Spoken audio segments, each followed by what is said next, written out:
if you guys think of flying along in an airliner, you're up at altitude, the crew's got the autopilot on. You realize that that airplane is only on course less than 3% of the time.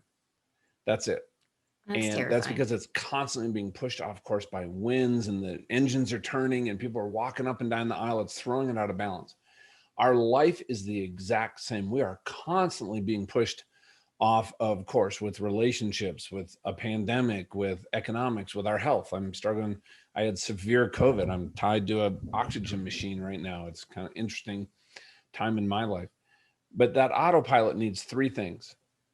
And this is where I started with to be able to course correct. The first one is it has to have a true north. It has to be able to set an initial course and have a reference for a course correction. And we need a true north in our own lives. That could be your faith, but I think a huge part of that is your identity, Sarah. When you start looking at really who you truly are, because what I believe is that inner game determines that outer game. And I wanted to get to a place where my identity was based on my core values and what was important to me and my core beliefs versus the approval of others. Yeah. And that was a process. The second Yeah. one is like, think about your app, your phone. You jump into your car, you're going somewhere. First thing you type in is their destination, and that app doesn't even work without telling it where you want to go.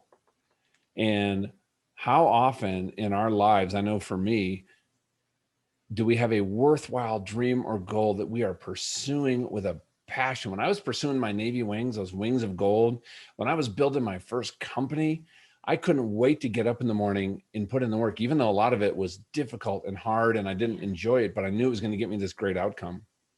And I think we drift off course and we don't have a mission and a destination that's really compelling for us.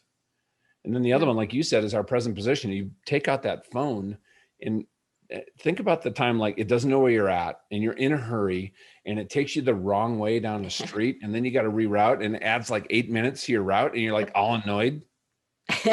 It's no Yep. different if we don't know where we're starting from right now. And that is our thinking, our beliefs, our values, and our passions.